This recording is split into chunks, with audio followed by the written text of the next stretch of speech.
thank Professor Yusuf for giving me an opportunity for a breakout session chair of AICEB Sokcho Korea. So I would like to invite our first participant, Associate Professor Dr. Mazni Saad, to present his research on modeling financial behavior and mobility aspirations in youth.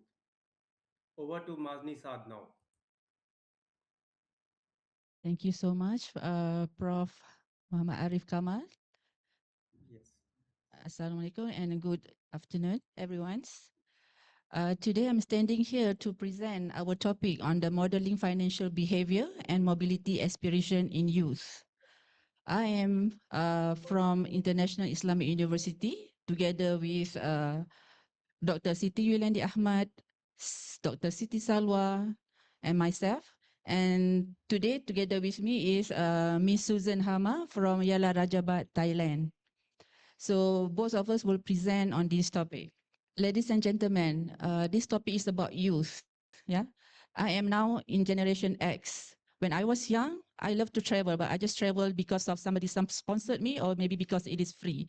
But nowadays, the trend in Malaysia is different. Every youth, they kind of like to travel, even though they don't have so much of money. So we would like to study about this pattern, okay, despite of the financial uncertainties. Yeah, this is also aligned with Kim and Jang 2024. Youth nowadays, they continue to prioritize travel despite financial uncertainties. I think this is also happened to our university students, okay, even though they are just undergraduate, but they travel whenever they have time. All right, here is the problem. As for these financial issues, it is very rare to link the tourism studies to travel to explain the travel behavior unless it is related to motivation and behavioral intentions. So this is very limited studies, yeah. Okay, despite of increasing financial uncertainties and our living cost is increasing now, but as I said just now, many young adults still continue to travel, yeah. So we would like to see what is the uh, pattern is all about. Okay, we have three objectives here, all right. The first one is to examine the means of financial socialization, financial literacy, and financial behavior. This is what we call financial constructs. And the second one, to analyze the influence of family financial socializations and financial literacy on the mobility aspirations among Malaysian young adults. So mobility aspiration is our dependent variables. The next one is to determine the mediating role of financial behavior in the relationship between financial literacy and mobility aspirations. Okay, for this slide, we combine two main literature reviews and also the theory. Okay, based on this literature review, it really shows that family financial socializations is actually shapes the financial attitude, norm, decision making among the young adults. In fact, the parental influence also significantly affects the financial behavior and financial capability. For example, for Malaysian students, when they want to come here, the parents support them. Yeah, this is the new pattern. Yeah? Okay, the next one, the literature also shows that the financial literacy alone does not guarantee the prudent financial decisions. And based on the theory, we use the prospect theory. The theory says that the individuals evaluate their decisions, whether they will gain something or they will lose something. All right. Okay, here is the research gap. The first one, there is, as I said just now, limited integration between behavioral finance construct with tourism mobility aspiration. And tourism study focus heavily on the motivation and behavioral intention instead of financial constructs. So move on. Here is our methodology.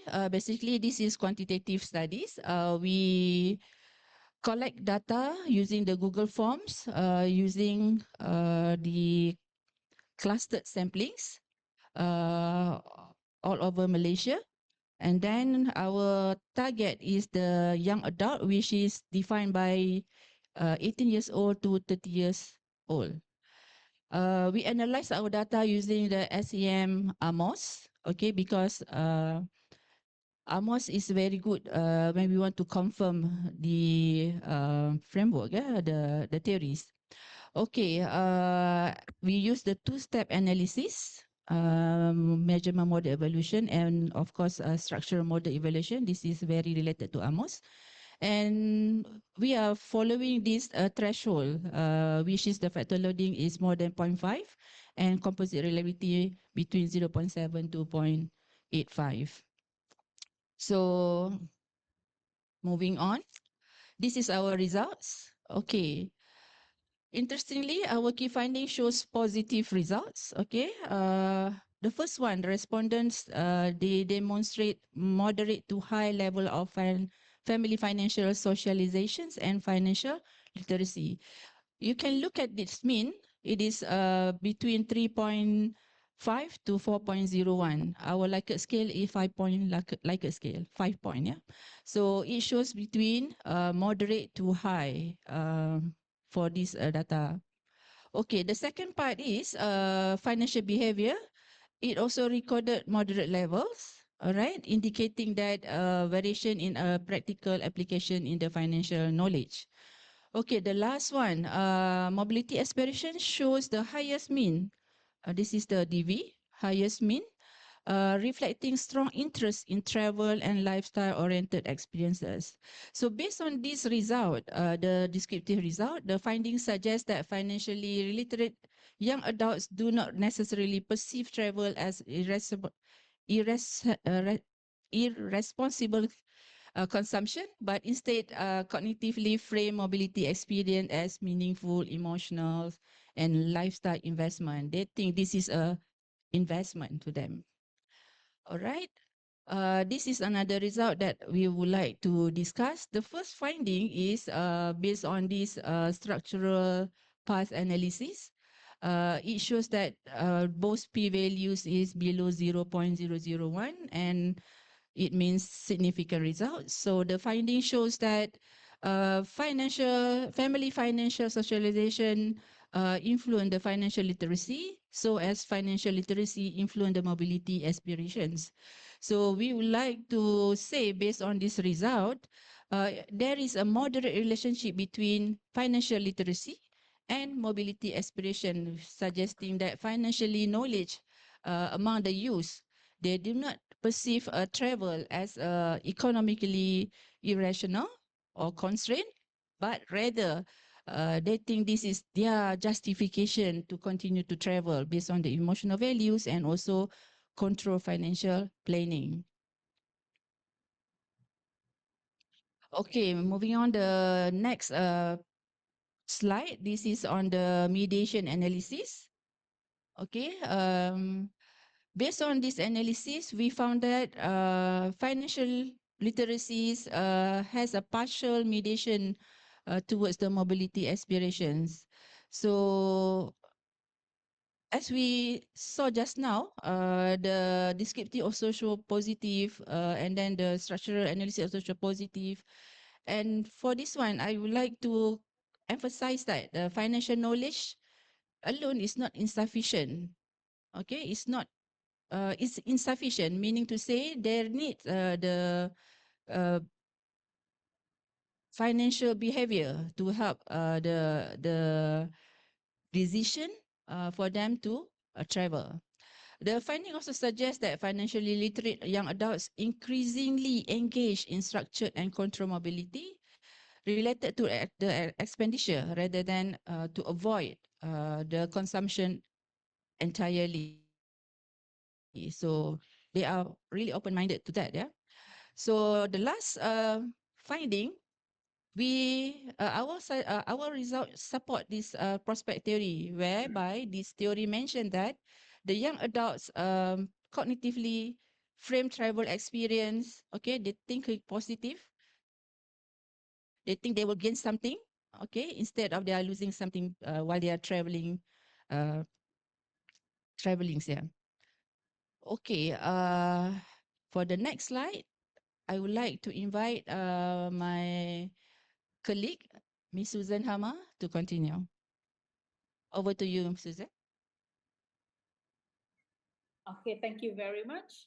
So my name is Susan Hama, and I'm presenting from Yala Rajabhat University in southern Thailand, not very far away from Malaysia. We just walking by close border. So I'll be presenting the conclusions of this research. So thank you very much, Dr. Mazni. To wrap up our presentations of the study, let's have a look at the core conclusion of our research. First, we found that young people's travel goals are shaped by a clear process. It starts at home, where they learn about finance from their parents and family. This early learning gives them a better financial knowledge, which leads to a better day, to a better everyday financial habits, and finally help them to reach their travel goals. And importantly, finding is that knowing how to manage financial does not stop young adults from traveling. Instead, it acts as helpful tools. It allows them to make smart, organized choice so they can enjoy their trip without hurting their financial saving. Looking at this through prospective theory, we can see that young people with a good financial habit look at travel differently. They do not view traveling as a waste of money. Instead, they see it as a gain for their mind and happiness. And this positive view will help them justify and manage their travel spending, even when living costs are high. Yeah, that's it for me. Thank you very much for your time. We're ready for the questions. Thank you. Much. Thank you, Dr. Over to you, Dr. Arif. Thank you, Dr. Mazni, for a wonderful presentation on mobility aspirations in youth in Malaysia. Any questions from the audience side?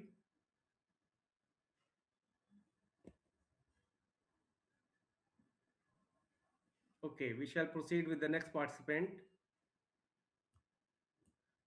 Assistant Professor Dr. Asia Bibi to present her research on social enterprises, interventions, and women economic empowerment, mediating role of human capabilities. Everyone, I'm here. I'm waiting for the presentation opening. Okay, welcome, Dr. Asia Bibi. Okay. Okay. Good evening, everyone. I'm Dr. Asia Bibi, representing Kyungdong University Global, South Korea, and Lahore Garrison University from Pakistan. And my co-authors are Professor Dr. Izwana Bashir from Pakistan and Dr. Swati Megha from Kyungdong, South Korea. And the topic of my research is social enterprises interventions and women empowerment, mediating effect of human capabilities. Okay, as we know that achieving sustainable development goals is a global initiative, including gender equality and women empowerment. Another significant fact is women are almost 50% of the world's population, and they are considered important human capital, and they can be significant socioeconomic participants. But this is unfortunately under considerable fact that women around the world, there is a large portion of women around the world, they are less empowered and marginalized. Accordingly, the social enterprises, they are putting their efforts to increase their level of empowerment. But it is also considered that only providing resources to the women is not sufficient. They require some conversion factors to convert their resources into empowerment. So according to a capability approach, it is considered that capabilities can be used as a conversion factor to convert resources into desired outcomes. And social entrepreneurship theory also support this logic that there must be some conversion factor through which the women can achieve their level of empowerment. So these are the research objectives of the study. We have designed two objectives: the relationship between social enterprises interventions and women economic empowerment. And the other objective is to check the mediating role of human capabilities between the independent and dependent variable. So an extensive literature review has been done for this study, and some research gaps have been highlighted, such as the social enterprises, they claim that they are improving the level of empowerment. So we investigated their claim is true or not. And also in research literature, this is the domain in which the research is still required. This is the conceptual framework in which our independent variable is social enterprises interventions, women economic empowerment, and human capabilities. And we have developed two hypotheses to check the direct relationship and the mediating relationship. So this is the methodology of our research, in which we have used quantitative research methods, deductive logic, positive paradigm. We have selected 346 respondents for data collection, and our data collection method was two-wave. We have collected data in two different time periods with the gap of 1 month. Firstly, we have collected data for T1 for the 2-3 for the demographic, social enterprises intervention in human capability. And after 1 month, we have collected data, work engagement, and human capabilities and women economic empowerment. There was a little bit editing problem. Okay. Then we used self-administered and instructed questionnaires to collect data. And we have used SPSS and emAs for data analysis. And data was collected. The population was women and beneficiaries who are registered with social enterprises and who are taking some benefits from social enterprises. This is the structural equivalent modeling model for our research. And the result shows that we propose that the independent variable has a positive impact on women economic empowerment. But in our actual data results, the relationship is inverse. That because the value is negative, it means that providing resources is not sufficient to increase the level of empowerment.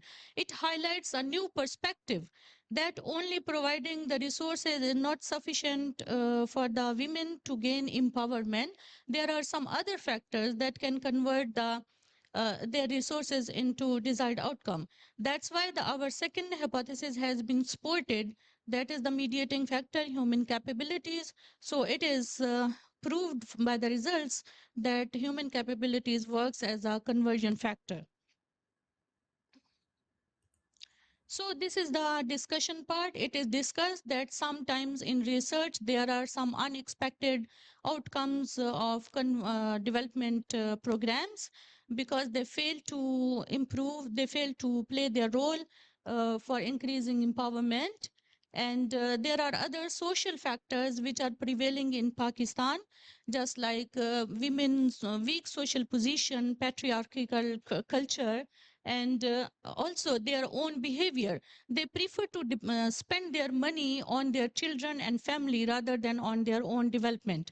That's why the first hypothesis have given some different results after collecting data from the Pakistani women. And the second hypothesis, it is confirmed and discussed that external resources are not a necessary condition for the development. It is a myth that only providing resources is sufficient for increasing empowerment. People must be capable of benefiting those resources and translating into potential and actual outcomes. They must be capable rather than merely reallocating of resources from one place to another place. So our contributions includes theoretical in the domain of social enterprises, women economic empowerment, human capabilities, and practically it benefits women beneficiaries, social enterprises, policymakers, and the sustainable UN Sustainable Development Goals, achieving them, and the marginalized population of the society. They can get benefit from our research and the results. So it is concluded that it is important to note that sometimes interventions relationship with empowerment is contrary to prior expectations. Social enterprises interventions may not play the same role for the women living in different contexts. Further significant mediating effects of human capabilities proved that conversion factors are important to convert interventions into empowerment outcomes. Therefore, it is concluded that relevant stakeholders must consider the behavior and the other factors prevailing in the society, internal and external, to evaluate the level of empowerment of the women living in different contexts. So thank you so much. This is all from my side. You can ask question as well. Thank you, Dr. Asha Bibi, for a very comprehensive research on social enterprises interventions and women economic empowerment. Thank you, Okay. Asha Bibi. Thank you. Okay, ji. Thank you so much. Any questions from the audience side? This was a very Yes. interesting study, basically. Yes, yes.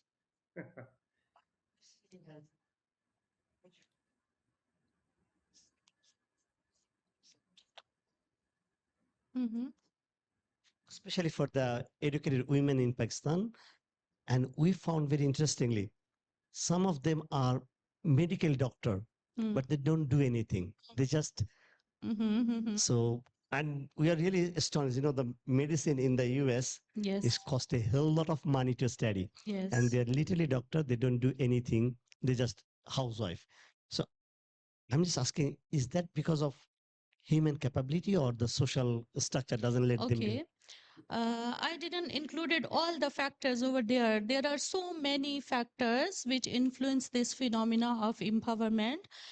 In Pakistan, normally the people think that if you have a good degree, you can get a good proposal, uh, especially for women. So they take admission in very good. And we also, as psychologically, we prefer the natural sciences studies, okay, instead of behavioral or social sciences studies. And the other factors, just like social and cultural factors, every women do not go to work. Okay, it is not compulsory for them that they go to work. So there are so many cultural and psychological factors as well over there. That's why. And yes, common, it is common. It happens that we expect that they have the positive impact, rather they have a negative impact. Just like the women who are working, they are earning, they are getting some money. But if they are not able to utilize them for their own development and they have to give the major portion to their family, then what is the purpose of that earning? Okay, they will not increase their independence or empowerment. So there is also a patriarchal culture and some contextual factors and like this, and also there are internal factors. Just like in my study, capabilities are more important. If you are giving money or training to those persons who are not capable of running micro entrepreneurs, then your resources are just wasting. So you focus on their capabilities instead of providing them too much loan and facilities and incubation centers like this. You must work on their own capabilities to improve their internal factors, okay, their mindset as well. Okay, thank you. Thank you, Asya Bibi. Thank you. So I would like to invite our next presenter, Thapa Monsoon, to present a research on impact of digital platforms on human cognition and mental health, a literature review. Over to Thapa Monsoon. Hey, hello everyone and good evening. I'm Monsun Thapa and today I'm going to present my research. The topic is the impact of digital platforms on human cognitions and mental health, a literature review.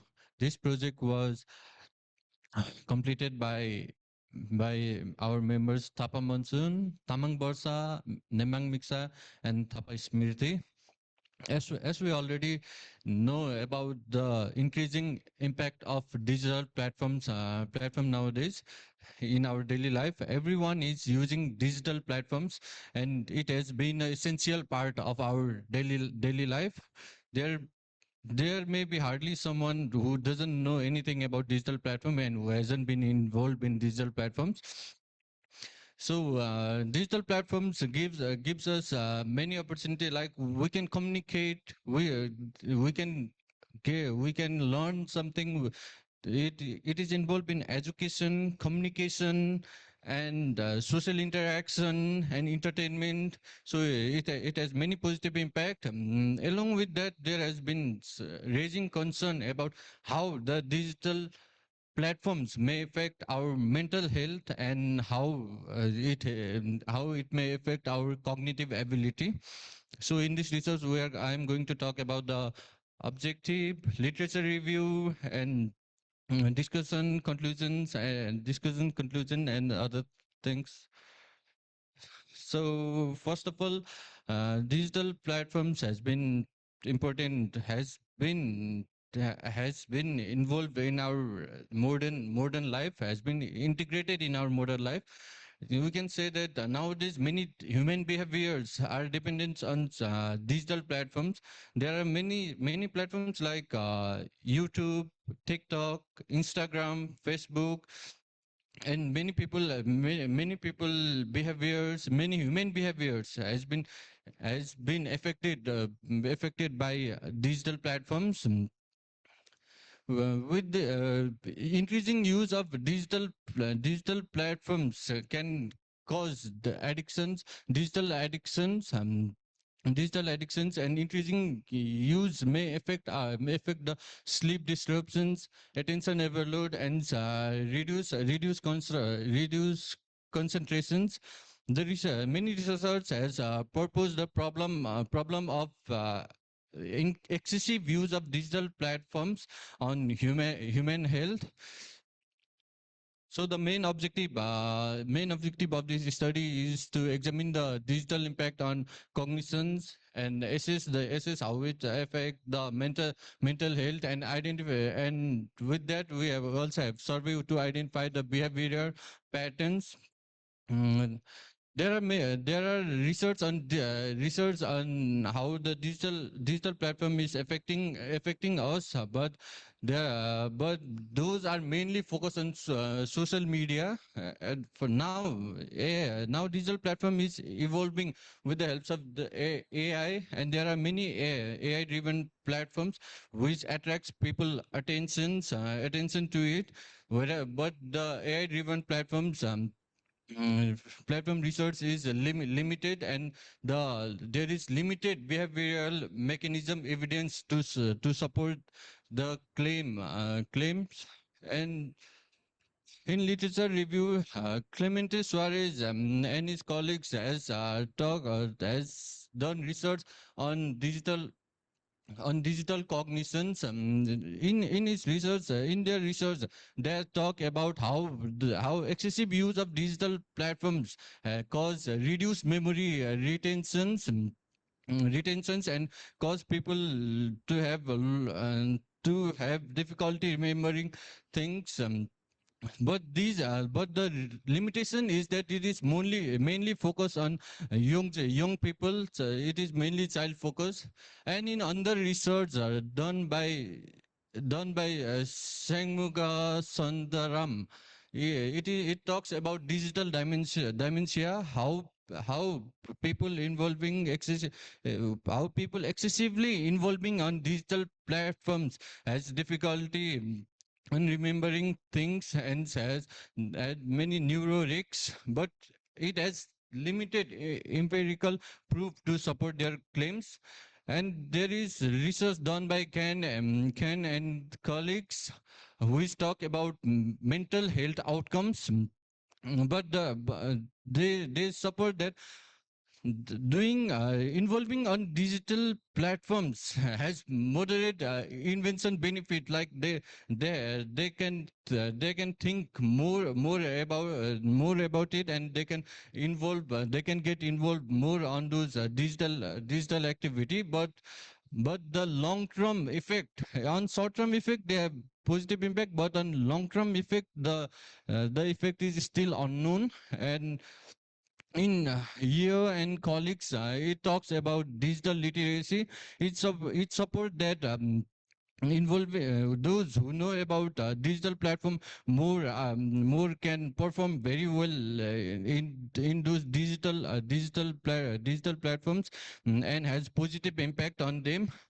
However, it is still population restricted.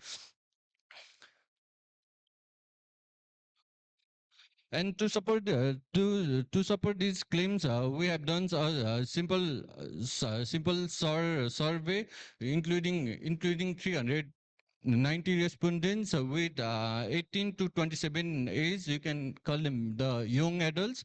We created simple close-in questions and distributed it through Gmail, QR codes, and messaging app, and the response were calculated using the frequency distributions and analyzing the percentage and how much they have been using to know about their behavioral pattern on how they have been using the digital platform, how much they have been involving in digital platforms, and how they are using digital platforms.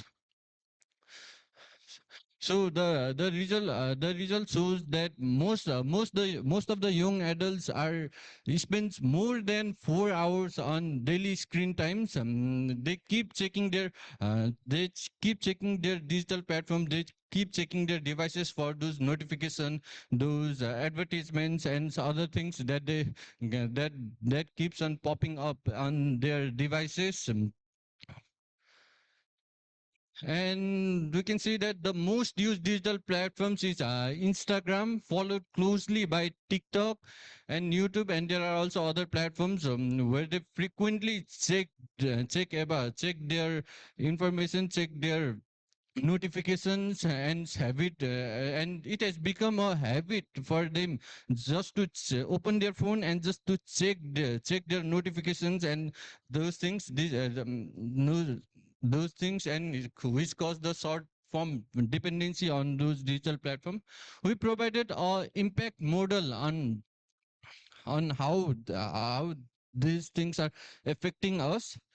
Like, for the first of all, it start with digital exposure. We start using our phone. We start communicating with those digital platforms. We start seeing Facebook, Instagram, and those reels.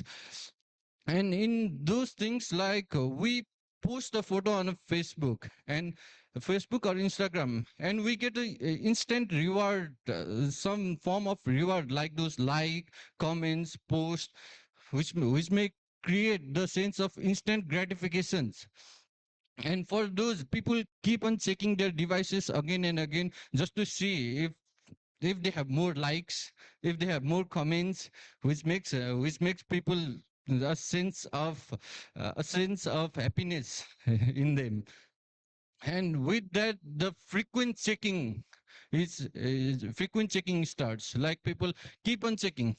If you post one thing, you will keep checking if someone has reacted, if someone you like has reacted, or some comment that you want to see are there. You keep checking those things, and checking everything and all those notification, focusing on different things has fragmented the attention. People focus on different things, like there are different notification, different advertisement there, and you don't focus on only one thing. You focus on different thing at once, causing the fragments of the attention. Using and fragmenting this attention cause cognitive fatigue. You feel some stress, you feel some tiredness, and which in turn lead you to not focus on one thing. You will focus on different thing, because of which you cannot focus completely on one thing. So I cannot say that digital platforms is all harmful, but using digital platforms in a right way can be the is the main important point. You it doesn't mean digital platform only give negative impact. It has positive impact also, but the main point is to use it in a proper way. This study has given a pattern on how it pattern and support the literature review on how it affect the mental health, but it doesn't specifically measure the human cognitive ability, which give people chance to discuss write a report on this discuss on this topic more and research on this which gives us a path to research, which gives us a foundation to research on this topic. Thank you very much. Thank you, Thapa, for your interesting research on impact of digital platforms on human cognition and mental health. I wish you could have provided some kind of guidelines or recommendations to improve human cognition and mental health. That would have completed your research. Thank you, Thapa. So we move on to our next presentation on viral reactions, legal consequences, a case study of the 2024 Tangier sexual assault by Iman Al-Karoui. Okay, good afternoon, everybody. Thank you for having me here. My name is Iman Al-Qarawi. I come all the way from Marrakesh, Morocco, and I'm here to present my research titled Viral Reactions, Legal Consequences, a case study of the 2024 Tangier sexual assault. Okay, so this is a very quick look at the table of contents, moving right to my introduction. So let me talk a little bit about the context of this study. So in September 2024, there was a very viral video on TikTok that was filmed with, illegally with nobody's consent. And the video shows a young woman being assaulted. That is, she was being touched, her dress was being lifted by a number of minors in the city of Tangier. So Tangier is a coastal city in the north of Morocco. And this video led to a lot of reactions, which brought up the issue of gender-based violence in Morocco, specifically the issue of street sexual harassment. And well, as you might already know, there was a lot of different public discourse with some, blaming the victim and others blaming the assailants. So this study specifically investigates how digital activism, that is how the fact that the video became viral, impacted on the one hand the public discourse and on the other hand the legal response to gender-based violence, and specifically to this case in Morocco. So the objectives are to identify the recurring themes that were happening on TikTok, and the second is to assess the legal outcomes surrounding the case, and finally, and most importantly, is to evaluate the effectiveness of digital activism in driving change in Morocco. So a very quick literature review. So gender-based violence against women is a major public health issue.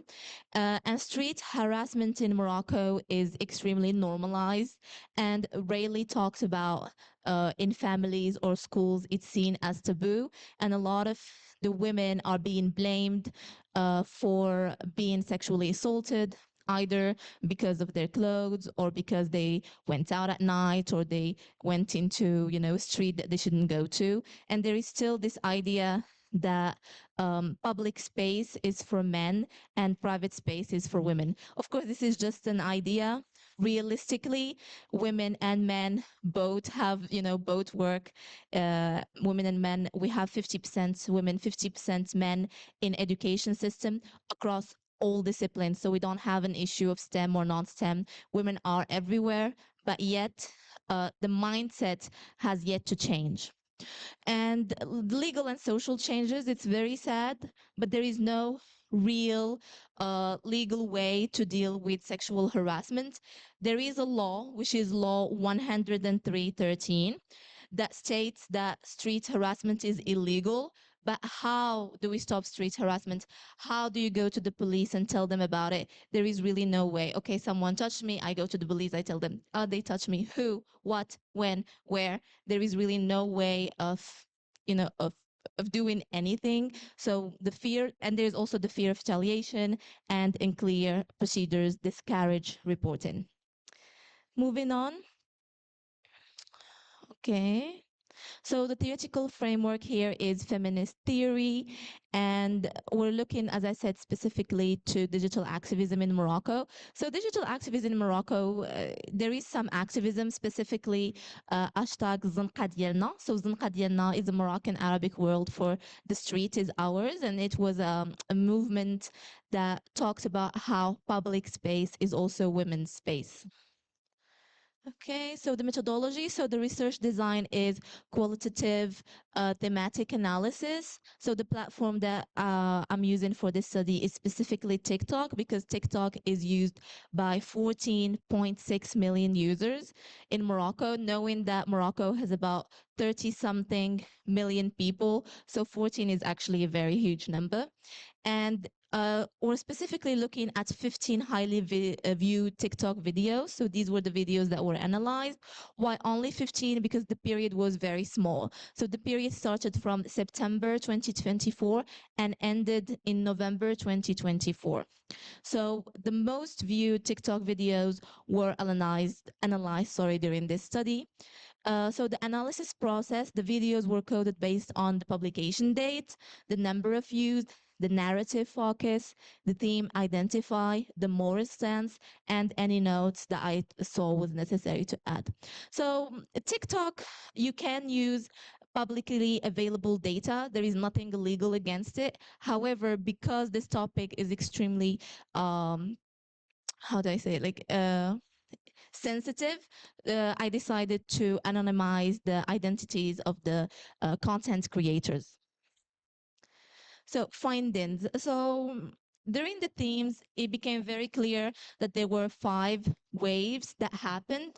So the first wave, the first people that talked about this incident were female influencers, and female influencers generally demanded justice. So they asked for the minors to be prosecuted, and they asked, they talked about how women could go out and should not be touched, etc., etc. However, some of these women still felt the need to tell the girl, the victim, not to wear, because she was wearing a dress, not to wear a dress. If you're going out, make sure that you're dressed modestly and properly, etc. So there was some form of victim blaming.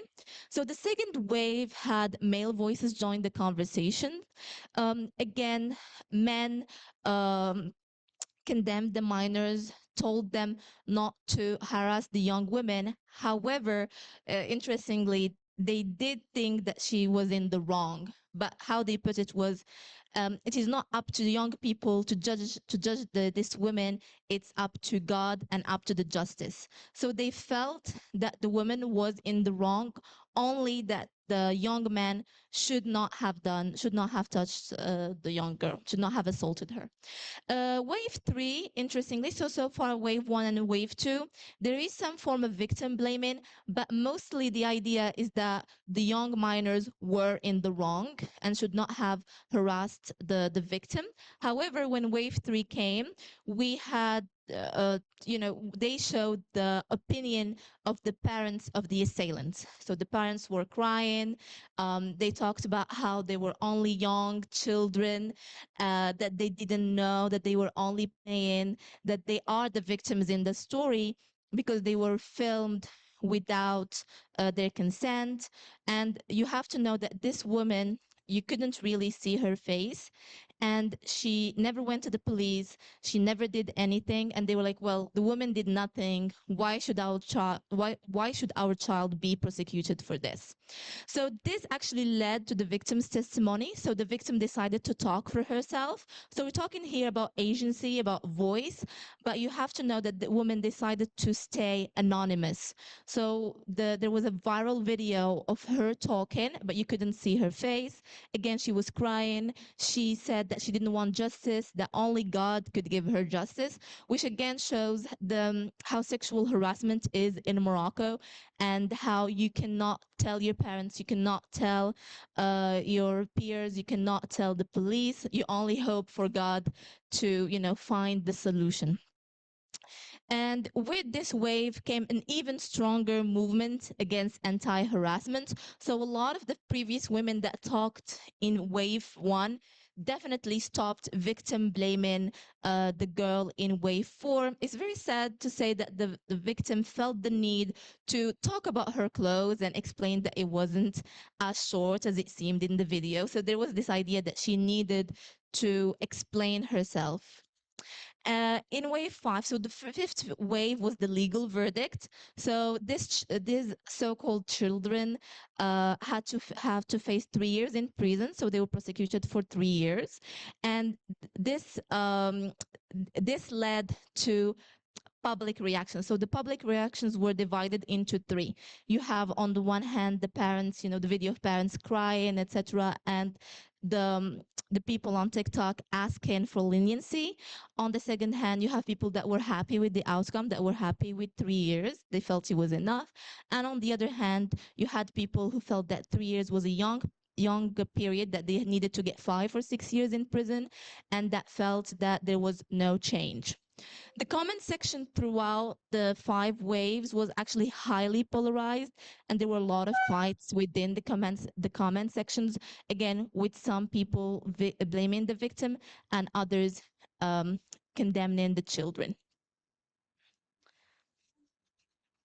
So discussion. So let's talk a little bit about the benefits of digital activism, specifically in this case. So you have an increased visibility of gender-based violence.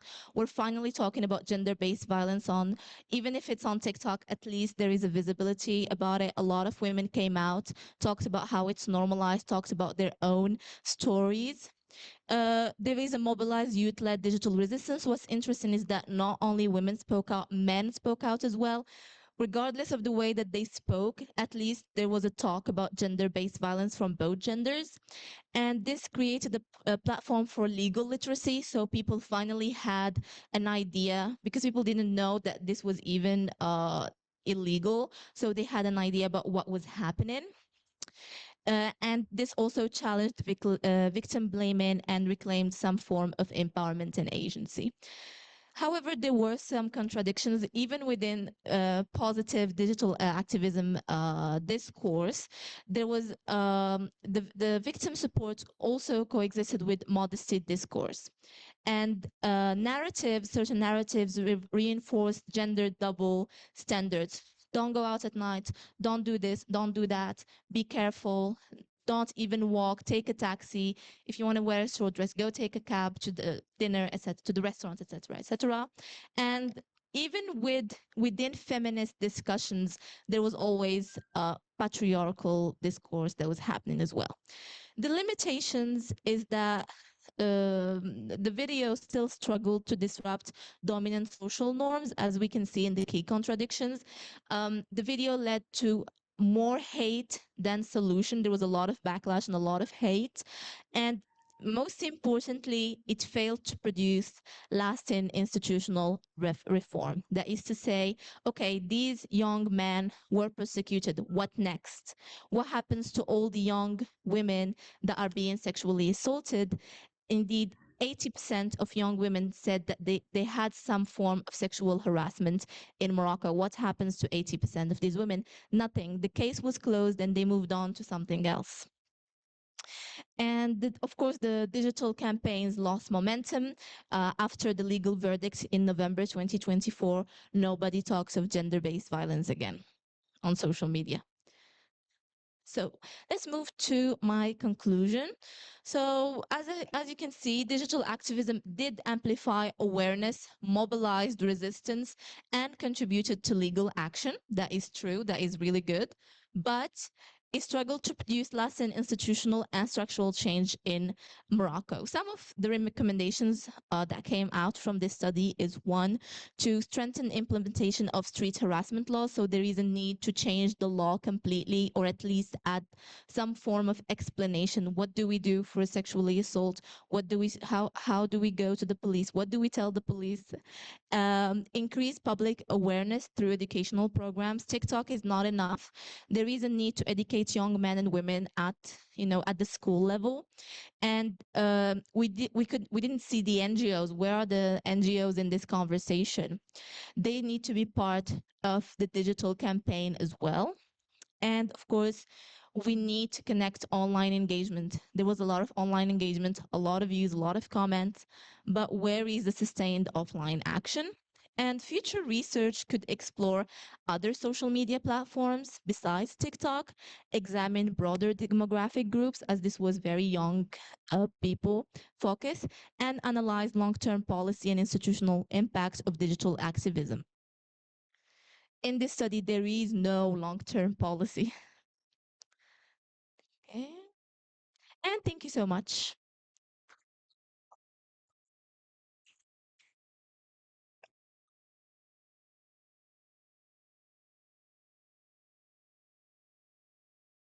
Yes. I can't hear you. You're muted. Okay, thank you, Iman. Thank you Thank you. for an interesting presentation on viral reactions, a case of 2024 Tangier sexual assault in Morocco. Thank you. Any questions? Any questions from the audience side? Not from my side. Then how did you analyze these comments? Did you use any software, or how did you generate these waves, just like 1, 2, 3, 4? Any software, or what? So I just used Exolite to see the most viewed videos regarding the issue and hashtags, because in TikTok there's a hashtag regarding the topic, but the coding was manual. It was manual coding. Okay, that's it. Thank you. You're welcome. Yes. Okay, that was a wonderful presentation. And the statement, only God can give me justice, that's really depressing statement actually. That shows that the constitutional institutes has failed. So my question is that, as you said that initial voices against this incident was risen up in social medias, right? So there's been recent cases of social media activisms uh, in our country, Nepal also, India, Bangladesh. So I don't want to make it political, but those cases were political, and the social media paradigm is mostly occupied by the youngs, right? Gen Z mostly. Yes. And does that mean that there's a difference between what new generation want this world to be, what this society's norms to be, and what is right now the world views and the constructs, they need to be changed to be to Gen Z to thrive on this society. Is that? I would say the issue in Morocco is that we don't give the youth enough chances to speak up. I think we also have had a similar movement like in Nepal regarding education and health. Um, and we've had women-led movements, though they are rare. I would say that the issue in Morocco is that most people that are making the decisions are millennials, or not even millennials, actually, Gen X, or even boomers. So there is this issue that we're not listening enough to what the young want in this country. But there is also the issue of some people want to be more globalized, so they want to be very modern. They want the state to move away from anything religious or cultural. I think they want it to work as one, the leftists. And on the other hand, you have people that actually want to not be globalized. They want to go back to the traditions, want to be more Moroccan. So this leads to the polarized conversation online. So it's very difficult. And in Morocco, we always say, because there's this example, we say we have our roots in Africa, but our lives in Europe, because Europe is very close to us. So so in a way, we're always kind of in between, and there's always this kind of fight. And what's interesting is that you have this fight with your own self first. So even as a person, you're not sure what way you want to go and what's your opinion exactly, because we just receive as a country, because of where we are geographically, we have a lot of opinions come in from everywhere, which makes things difficult for us. I hope I answered your question. Thank Yes. you. Thank you. Thank you, Iman. Thank you. I would like to invite our next presenter, Dr. Riazul Ehsan, to present his research on innovative urban futures, smart city strategies for disaster resilience in Songdo, South Korea, an environment behavior perspective. Thank you, Dr. Arif. Thank you so very much for giving me the opportunity. And Yes. indeed, I'm really amazed of being here. Like all the presentation, Dr. Mazab and Iman has an excellent presentation. Iman, I was literally amazed and listening everything. But my one is a bit different than others. Okay. So before I'm going to start my presentation, anybody here, have you ever seen the Tom Cruise famous movie, Minority Report? Anybody seen the movie Minority Report? The Tom Cruise, the movie was like, before any crime happened, Tom Cruise knows that where the crime is happening and who is going to do it. So they stop that person. So crime never happened. Indeed, Korea has a city like that, and that is Songdo. Songdo has, can you imagine, 10,000 sensor in the city and 22,000 cameras. They are watching every single one, every single time. And any teenager, as you say, Iman, the teenagers are, any teenagers or anybody having a movement, and 24 hours people are surveillancing their cameras, and any movement they feel like is not a normal movement, police immediately get the information, and before the going there, police is already standing there. And they use this one not for the crime only, but for the other risk assessment, especially natural disaster or any kind of threat to the city, they control this way. And you could say literally a crime-free zone. Now, that's what like, but then my research is not about the sensor. Though I am, Dr. Arif, I am some of your background, I'm an urban planner and an architect. So my research is something about what the humans are. Should we be run by the sensor, or how can you bring human and sensor together? So that's something we are talking about. So why we are thinking about this one?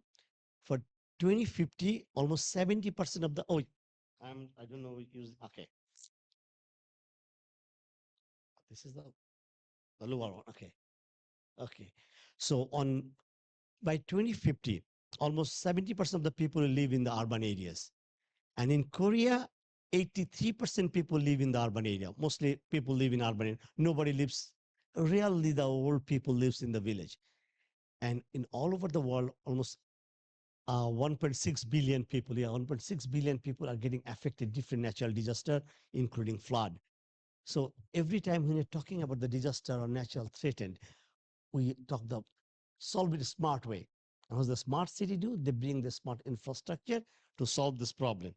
But then our objective in this research, how can it integrate environmental behavior, how people respond, and with the technology that could be more effective. So that's was our doing it.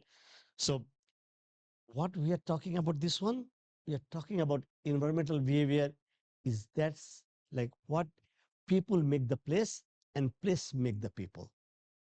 Technology doesn't make the people. So people make the place, and that's what like me and my colleague, Dr. Idil Aydal. Idil is from Turkey. So we are working on this one. So that, and we focus on the three major things. Number one, the risk perception. So what does risk perception means?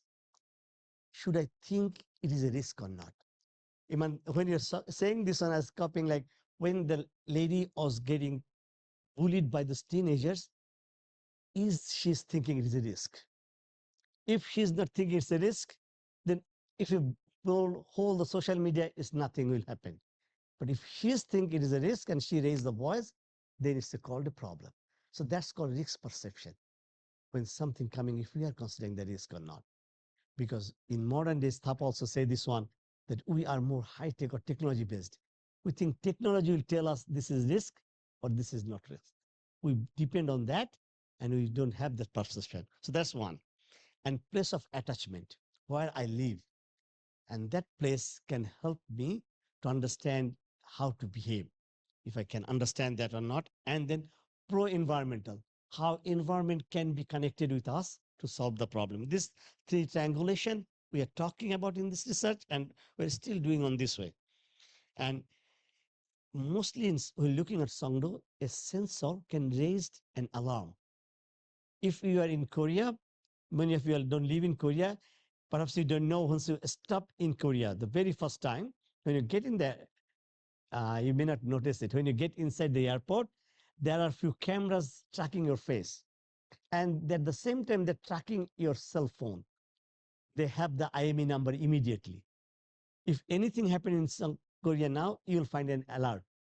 How do you know this? They don't have their phone number, but they can send an alert by your IME number that there is a danger coming. It could be natural disaster. It could be something, high heat wave. So that's called sensor response to the alert. But then risk response is something, you know there is an alert, that there's an heat wave coming, heavy rain coming. And many of the Korean, what they do, they off the alert. Who cares? System will let me know. I don't care. That is the missing, because we know the technology will allow me and technology will solve the problem. But if I don't behave with the nature, then the risk is there. And that is something we are working on it. So let's know about Sokcho. This is Sokcho. And the interesting part, Sokcho is a teenager city. Sokcho born in 2014. 2014, Sokcho born. And it's a complete reclaimed land. It was a complete sea. And that's what Korea is good in. Korea, when they don't have enough land, whenever they need a land, you see the mountain here, they cut the mountain, make it a plain land, bring the mountain, dump on the sea, make another land. Korea is very good on that because they have the technology. So Sokcho and then Incheon airport, the airport you landed is completely on reclaimed land. And if you see all the trees and everything, they make it within 6 months. They plant everything and make a city. So Sokcho is all together 53 square kilometer, a very tiny city, a little bigger than this campus. So you can walk and bicycle whole city. Mostly the international organizations are there. Global Climate Fund, UN headquarters, World Bank's Asian headquarters is there. One of my university, the University of Utah is there. So mostly international organization. And the city center is only 6 square kilometers. This is the city center, the biggest park up there. And this is the World Bank headquarters. And this is the POSCO Tower, one of the biggest company in Korea. This is a theater and the highly designed architecture there. So this is Sokcho. And 32% of Songdo's land is green space. And then 10,000 sensor and 22,000 cameras. Everywhere is camera. And even the buildings are smart. If the government needs to talk to you, every building, every apartment has a TV. They can immediately count on your face and can be in the director face of the city's director face can be on the TV. Hey, I want to talk to you. It's something like that. It's just like a movie. It is indeed. And we can also control the TV. Like, where is my kids? I can see the cameras. So nobody get lost in Sokcho. You can check the cameras immediately. So that's something seems good. Something is scary. Like they saw it, everything. So that's something I'm talking about. But then Sokcho also have 36% land green space, and they try to make it as an eco city, green city, nature-based city. The irony is they make a green city and nature city with disturbing the natural habitat of the sea. You get the point? They make a natural city disturbing the natural habitat. So that's why Sokcho is highly exposed to sea level rise, because Sokcho is right in the middle of the sea, highly exposed to cyclone, highly exposed to flood. And those are the major threats in storm surge of Yellow Sea. So now we are in next to the Japan Sea, and Sokcho is located to Yellow Sea. I was saying somebody that I travel from one sea to another sea. I live very next to the Yellow Sea, so I come drive Yellow Sea to Japan Sea. So now this study we did mostly about the qualitative approach. We didn't do much of the quantitative, and there we used like mostly the planning documents, how the Sokcho is designed, the literature, how people understand the risk, how risk behavior, and then the climate and environmental connection. That was the three triangulation. We try to understand that one. And then there's a four themes we found it. Number one, risk perception, as I said before. So these are the four things that we did on here, the planning documentation that Sokcho designed, and peer-reviewed literature. This what is environmental behavior theory, how does it work in Sokcho, and empirical behavioral data, and then the climate and environmental data. So this four perception, we start working, and we think like place attachment, pro-environmental behavior, equity and access, and then the risk perception. So four major documents and this triangulation approach. That's how we are trying to find it out. And then the interesting part in whole Korea, especially in Sokcho, the risk is a communication device. That means, as I said, that when you entered in Korea, if you don't live in Korea, I live in Korea almost 6+ years, and I work in the smart cities technology. So I know this a little bit, not the whole of them, the technology, how they play here. So Sokcho's risk perception is mostly people know that, why do I care? If there's a flood come, is there a cyclone come, is there a heat wave come, government will let me know, my phone will pop up. So we are not aware about the problem. That is the biggest challenge. When you are not aware about the problem or the risk, then you are not behaving according to the risk. Like when there is a cyclone happen, you need to be in a shelter. But then you still wait that I'll get the warning, where to go. Government will tell me through my mobile phone that go here, this is the map. So you are not behaving accordingly. Do you get my idea? So Sokcho has the green space, and people think, why should I use the green space? Why should I build the nature? I'll be connected with my mobile phone and the network for everything. That is the technology. Let them feel, the people, that, yeah, I don't need to communicate with the people. I don't need to be with the people. I can be on my own phone and I'll get the information what to do. So they wait for third party to guide them. And in a sense, it's very good that third party observe, the eyes is observing, protecting me. But when I need to protect myself, I don't know how to behave. And that is the main concept of this research. So all the green space in Sokcho is used, but people are not using it. People are not actively involved to communicate. People are actively involved to share their information. So how that could be done? So Sokcho has hardware. So Sokcho has all this hardware and all the major technologies to come up, but then Sokcho doesn't have the social connectivity. Almost 220,000 people live in Sokcho. And in terms of the space, it's quite a big number of people, but they're all isolated. And 220,000 maybe in terms of Malaysia, Nepal, or Bangladesh, as my origin is a very small number. But the Sokcho is totally as big as this campus. Now think like 2.2 million people live in this campus, then how crowded it is. And these people are all isolated. They are motivated that the sensor will detect there is a fire coming and you have to act. They don't detect like how to support each other in case of emergency, in case of natural threat, how the community behave together, and how the community behave to support each other to take protection. So that's not they are doing it. And a big chance of the problem in Korea, perhaps you know that Korea has the highest number of elderly population. They call it halmoni.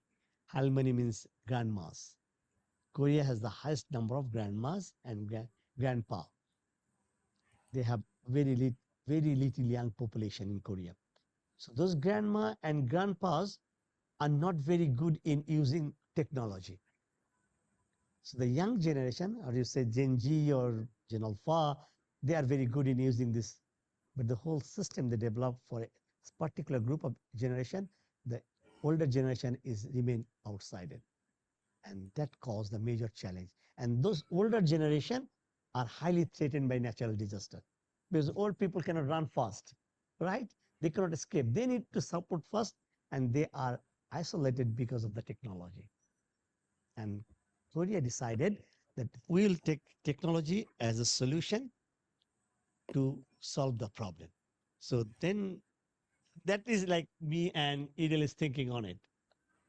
So this is that we are talking about why don't we follow the Sendai framework, SDGs, Sustainable Development Goal and Sendai framework. Why don't we follow this way? That where the governance should be there. The government should equally prioritize every citizen. Why don't we follow the ecology, the environment, and the relation of the people, so that people communicate through nature, not through the mobile devices? As Tapa, you are saying the cognitive theory, which is very popular in Korea. And then equity, that everyone will have equal access to all facilities, not the Gen Z or the young generation. For any facilities, everybody will have equal access. And then the measurement, success of the rate. We try to use the technology to measure our success. Why not the human measure the success? How much is? So that is, we are working on it. And so I'm almost at the end.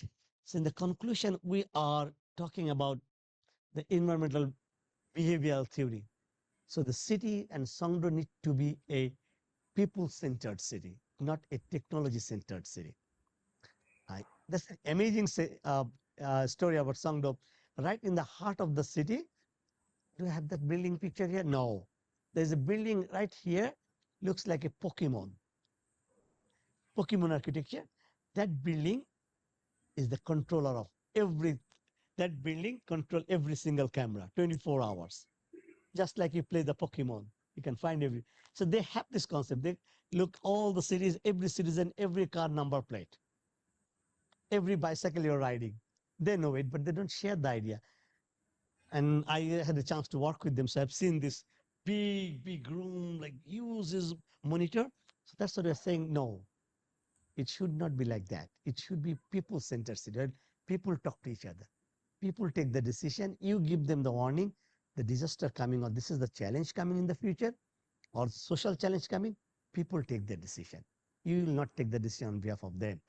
And it should be a behavioral response, how people take the risk. Some risks, the technology think it's really serious. Some risks, as a human, we think, no, it's not that serious. We can manage it. I can give you a quick example. You know, the thermal sensor, how they work it, if the temperature goes up here from 1 degree, the thermal sensor will become completely red.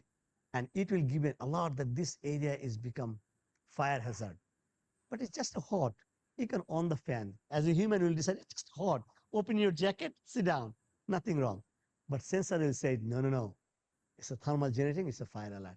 So it needs to be behavioral response. People will respond to the risk and behave accordingly. Not technology will let them to behave.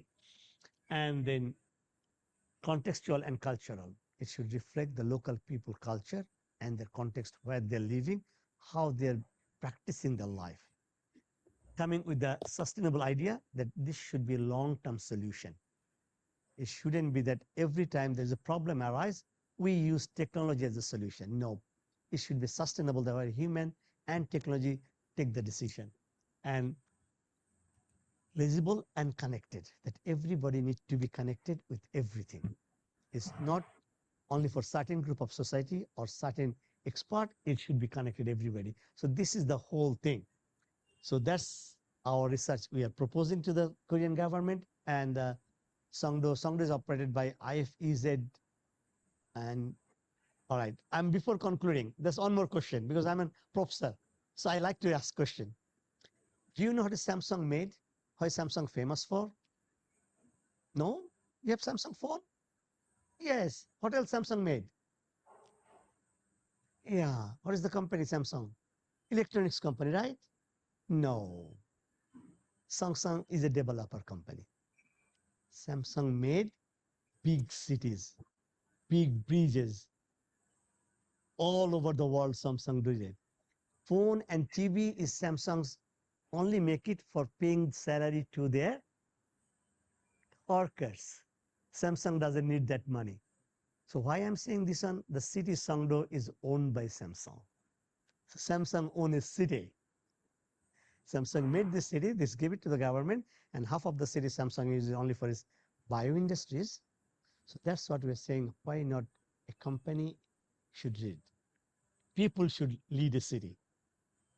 And that could be Thank more you, Dr. sensitive. Riazul. And I'm Thank you. almost done. Thank you. Yes, And thank you, Dr. this is Riazul. my year. We If are you have falling more short questions. of time. Yes. All right. Thank you. I'm Thank sorry you, for my Dr. time. Riazul. Thank you for a very comprehensive presentation. Thank you. So I would like to invite our next presenter, Dr. Mukhtarova Indrabonu, to present his research on enhancing tourist transport service experience, factors influencing customer satisfaction. Assalamu alaikum, professors. Good afternoon. And Good afternoon. today I want to present my research topic. Research topic is about enhancing tourist transport service experience, factors influencing consumer satisfaction. And we know that imagine economy without tourism, it's impossible. And imagine the tourism without transportation is also impossible. And this means for develop tourism sector, we need to first develop our transportation sector too. And nowadays in Uzbekistan, and I'm from Uzbekistan, I'm from Tashkent, and nowadays in Uzbekistan, tourism sector and tourism has strong potential, and tourism sector is increased day by day. And this means we need to improve not our only tourism, and we need to improve our transport system and transportation sector too, because this can affect to travels to tourisms. And we know that tourism is major economy driver, and if tourism will be increased, and better tourism can affect the tourism satisfaction, and this also can affect the loyalty revenue, and this also can affect the tourism industry growth. And transport is largest share of the tourism service, and transport provides a growing daily and fierce competitions. And our research main idea is analyzing and researching, studying is what kind of factors can affect to tourist transport satisfactions. And for this, we have some objectives, and main objectives of my research is identify factors affecting tourist transport satisfaction and statistically assess their strengths. And for this, I choose 4 steps. This first one is we measured 8 service factors using the Likert scale survey conducted among the tourists from different age groups. And then we quantified the impact of each factors on tourist satisfaction by using OLS regression analysis. This helped us understanding which factor have the strongest influence. And then validate model fit. We validated the model fit through the structural equation modeling. Finally, based on these results, we provided recommendations for improvement. And literature review. And in this literature review, I examined peer-reviewed studies and related to service quality, price and value, safety, and digital booking. These studies provided this theoretical foundation for my research and helped in my identify factors affecting tourist transportation satisfaction. And here you can see research methodology. And first, I used the survey questionnaire, Likert scale, and survey questionnaire was designed using the five-point Likert scale, and 8 variables related to transport service were included. And in the second, data collection, and 430 respondents was participating during the data collection, and data were collected from these respondents, and in Tashkent. OLS regression analysis was conducted to examine the impact of each factors to tourist satisfaction, and the last SIM validation was used to confirm that the proposed model fits collected data. And here we can see the results of the regression. Regression results showed us the safety can affect more stronger than other variables, and the safety had strong impact. And also we have variables like language, time length, and driver skills, and booking, also well comfort. And all this we analyze how these variables can affect to tourist transport satisfaction. And according to these results, here you can see our model quality. This means the R square is equal to 0.82, which means that 82% of tourists satisfied is explained by the variables included the model. This indicator strong explanatory power. And here you can see analysis of other tests like VIFM, and results also shows that model is strong and reliable and suitable for explaining tourist satisfaction too. And according to the results from questionnaire, we analyze the age groups, and here you can see the group of tourists divided by age, and most of the largest of group was from 18 to 29 years.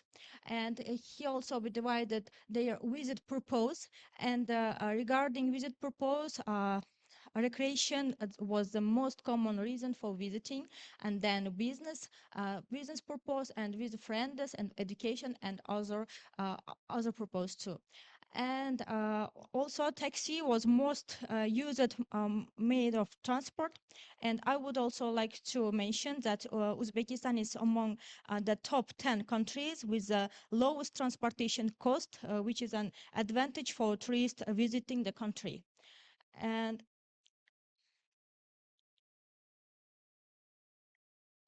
here our recommendation, after analyzing all data, all collection data, we have this kind of recommendation and discussion. And the biggest impact was from the safety and transparency pricing policy, and timeless servants, and foreign tourist focus. And this give us this kind of conclusion. If we will improve our service quality. I mean, the company will improve their service quality. This can affect to increase their tourist transport satisfaction, and increase this to 0.24. And also R squared is equal to 0.82. This means the model explains 82% of satisfaction variance. And according to these results, we recommended to companies to improve their quality, and how improving their quality can affect to their image and to their income too. Okay, thanks. This was all my topic. I know you very tired because we sitting here till 9, and so I'm keeping my presentation short. Thank you. Thank you, Dr. Mukhtarova, for your detailed presentation on enhancing tourist transport service experience.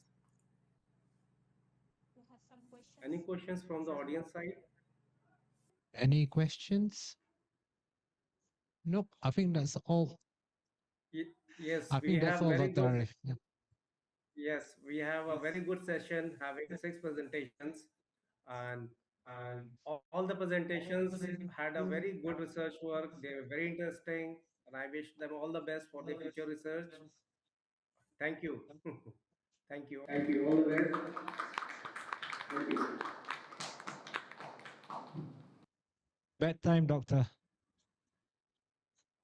Thank you so much for giving me Thank the you, Doctor. opportunity to be here. All the best. Okay, good. Good night, Doctor. Good evening and good night.